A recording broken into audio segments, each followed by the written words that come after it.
Hello students, आपका स्वागत है हमारे YouTube channel I am education में। तो आज हम यहाँ पर एमकॉम सेम 4 का जो हमारा सब्जेक्ट है मैनेजमेंट अकाउंटिंग 2, उसका जो चैप्टर हम यहाँ पर स्टार्ट किया है कैपिटल बजटिंग, वो आज हम यहाँ पर सॉल्व करेंगे। तो ये इस चैप्टर का 8 नंबर का वीडियो है। तो इससे पहले भी 7 वीडियो जो है वो हमने अपलोड कर दिए हैं, तो मेक श्योर कि वो वीडियो देखना मत भूलिएगा, ताकि आपका जो बेसिक कॉन्सेप्ट है वो क्लियर हो जाए एंड आपको ये जो सम कैलकुलेशन करे उसमें और भी आसानी रहे। तो यहाँ पर हम ये जो एग्जाम्पल नंबर 21 जो है वो हम यहाँ पर सॉल्व करेंगे। पूरी इजी मेथड से सॉल्व करने वाला है, तो मेक श्योर कि वीडियो एंड तक देखें ताकि पूरा सॉल्यूशन जो है वो आपको समझ में आ सके। एंड अगर आपको वीडियो पसंद आए तो मेक श्योर कि like this video, share this video with your friends and subscribe to our channel.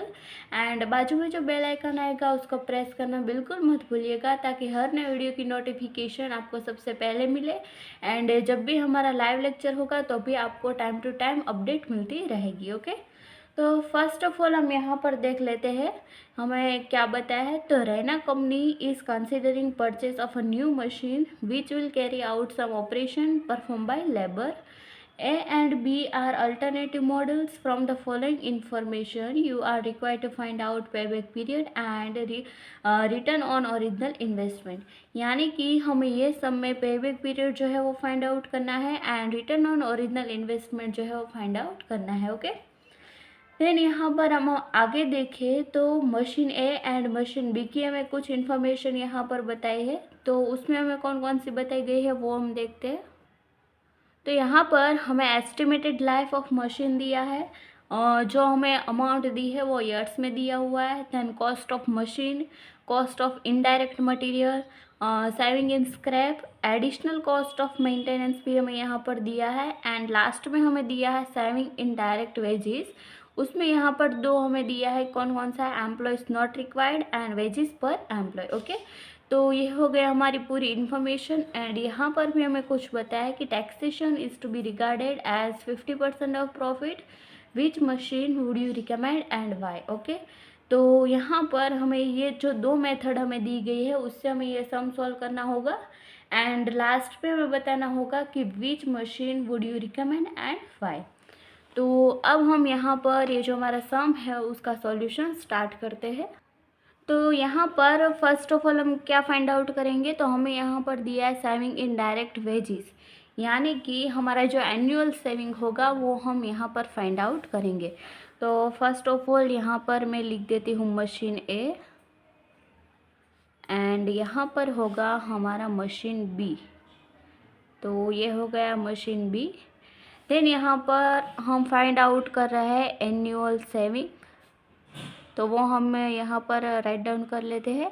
तो एनुअल सेविंग में हम क्या करेंगे, तो यहाँ पर हमें कौन सा दिया है, तो एम्प्लॉयज़ नॉट रिक्वायर्ड, यानी कि इतने जो नंबर ऑफ़ एम्प्लॉयज़ है उसकी हमें यहाँ पर रिक्वायरमेंट नहीं है एंड वेजेस पर एम्प्लॉय, यानी कि पर एम्प्लॉय का जो वेजेस है वो भी हमें यहाँ पर दिया हुआ है। तो अब हम क्या करेंगे, तो फर्स्ट ऑफ ऑल ये जो एम्प्लॉयज़ है उसका वेजेस जो है वो कितना होगा वो हम यहाँ पर फाइंड आउट करते हैं। तो यहाँ पर हम फर्स्ट ऑफ ऑल लिख देते हैं वेजेस। तो वेजेस जो है वो हम कैसे फाइंड आउट करेंगे, तो यहाँ पर employees not required and wages पर एम्प्लॉय जो है इन दोनों का हम मल्टीप्लाई करेंगे एंड इसका आंसर जो है वो हमारा होगा वेजेस की अमाउंट। तो यहाँ पर 100 है, इनटू में 800 करेंगे तो यहाँ पर हमारा आंसर आएगा 80,000। इसी तरह से मशीन बी जो है उसमें कैलकुलेशन करेंगे तो यहाँ पर है 150, इंटू में करेंगे 800, तो इसका आंसर आएगा 1,20,000। ओके, तो ये हो गई हमारी वेजेस की अमाउंट। अब यहाँ पर हमें कौन कौन सी सेविंग दी है वो हम यहाँ पर देखेंगे। तो यहाँ पर दिया है सेविंग इन स्क्रैप, यानी कि स्क्रैप में जो सेविंग हुआ है उसकी अमाउंट दी है कितनी, 15,000 एंड 20,000। तो वो भी हम यहाँ पर राइट डाउन करेंगे क्या है। तो स्क्रैप मशीन एक की हमें दी है यहाँ पर 15,000 एंड सेकंड की दी है 20,000। देन अब हम यहाँ पर इन दोनों का टोटल करेंगे, तो मशीन ए का हम टोटल करेंगे तो यहाँ पर हमारा आंसर आएगा 95,000 एंड सेकंड का यहाँ पर हमारा आंसर आएगा 1,40,000। तो ये हो गई हमारी एनुअल सेविंग की कैलकुलेशन। अब हम यहाँ पर क्या करेंगे, इसमें से लेस करेंगे एडिशनल एक्सपेंसेस, यानी कि हमारा जो एक्सपेंसेस हुआ है वो हम इसमें से माइनस करेंगे। ओके, तो ये हो गए हमारा एडिशनल एक्सपेंसेस। तो अब हम देखते हैं कि हमारा कौन कौन सा एक्सपेंसेस जो है वो हमें यहाँ पर दिया है।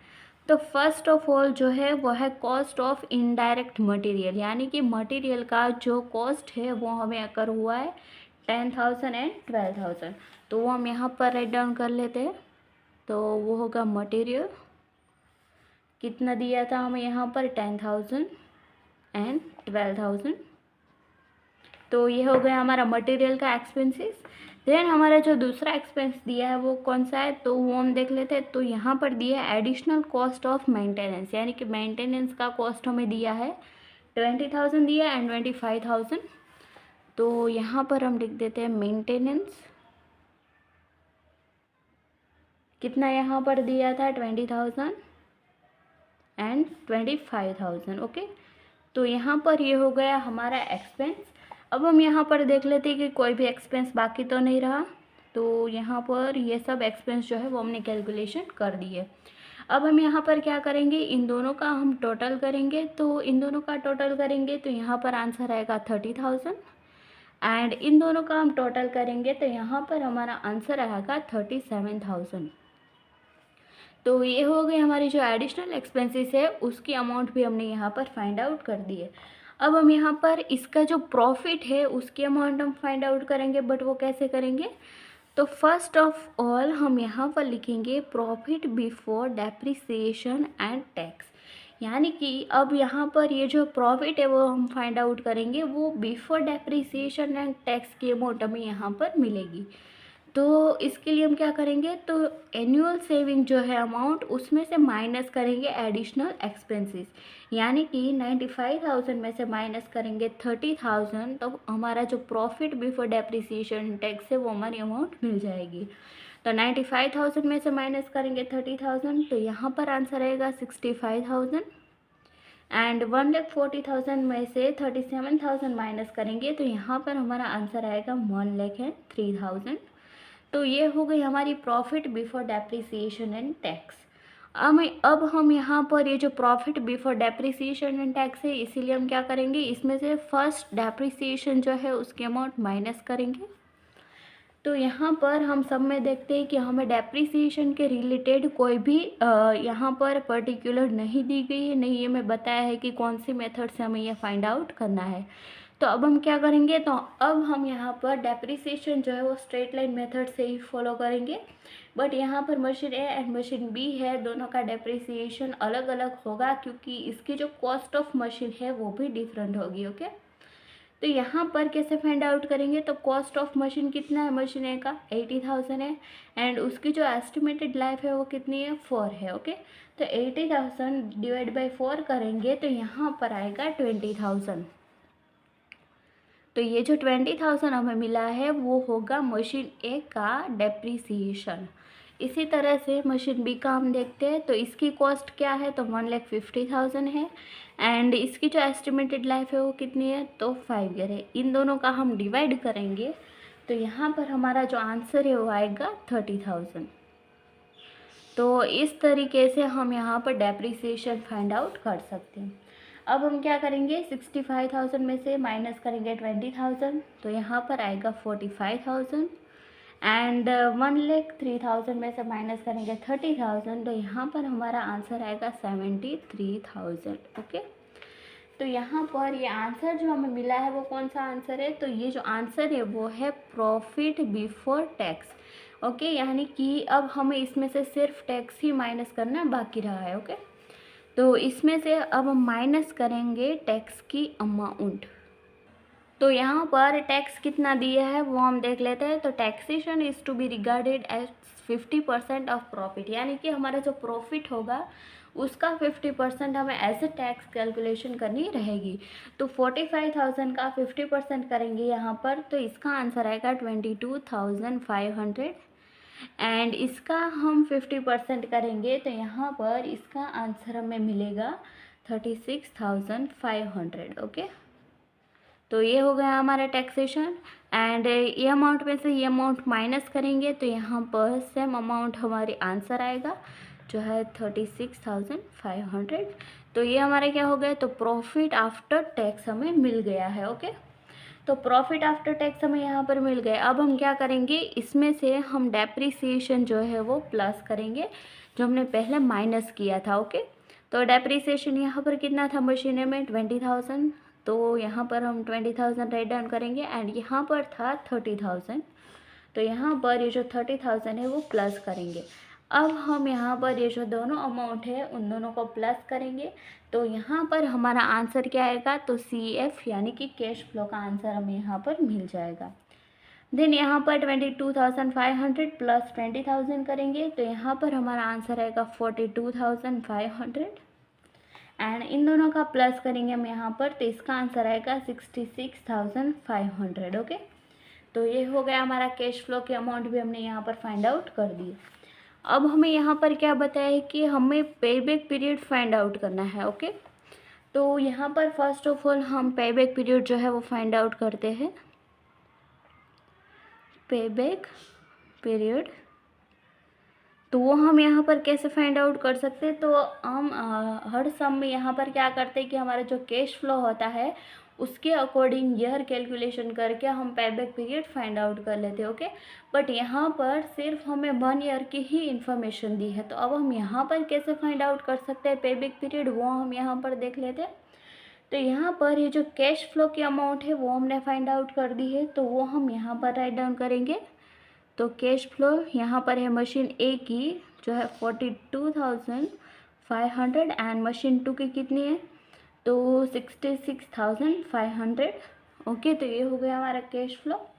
उसको हम यहाँ पर डिवाइड करेंगे, क्या करेंगे, डिवाइड करेंगे किसके साथ, तो यहाँ पर हमें कॉस्ट ऑफ मशीन दिया हुआ है कितना है 80,000 एंड 1,50,000, तो 80,000 एंड 1,50,000। ओके, तो यहाँ पर हम राइट डाउन भी कर लेते हैं कॉस्ट ऑफ मशीन। ओके, तो इसमें से हम यहाँ पर ये जो कैश फ्लो है उसको हम डिवाइड करेंगे कॉस्ट ऑफ मशीन के साथ, तो यहाँ पर हमारा आंसर आएगा 1.88 एंड यहाँ पर आंसर आएगा 2.26। तो इतने ईयर में हमारा जो इन्वेस्टमेंट है वो हमें पेबैक होगा। तो ये हो गया हमारा पेबैक पीरियड, उसका आंसर भी हमने यहाँ पर फाइंड आउट कर लिया है। अब हमें यहाँ पर ये जो सेकंड मेथड है वो हमें फाइंड आउट करने के लिए बोला है, तो वो कौन सी है, तो रिटर्न ऑन ओरिजिनल इन्वेस्टमेंट दिया है, यानी कि हमें ओरिजिनल इन्वेस्टमेंट के ऊपर रिटर्न फाइंड आउट करना है। तो अब हम यहाँ पर रिटर्न फाइंड आउट करेंगे।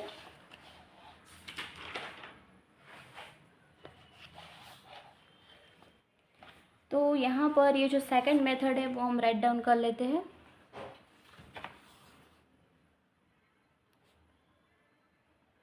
रिटर्न ऑन ओरिजिनल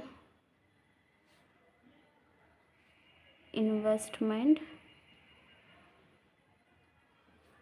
ओके, तो उसके लिए हम यहाँ पर क्या करेंगे, तो फर्स्ट ऑफ ऑल इसका जो फॉर्मूला है वो हम यहाँ पर राइट डाउन करेंगे। तो इसका फॉर्मूला क्या होगा, तो इसका फॉर्मूला होगा प्रॉफिट आफ्टर टैक्स।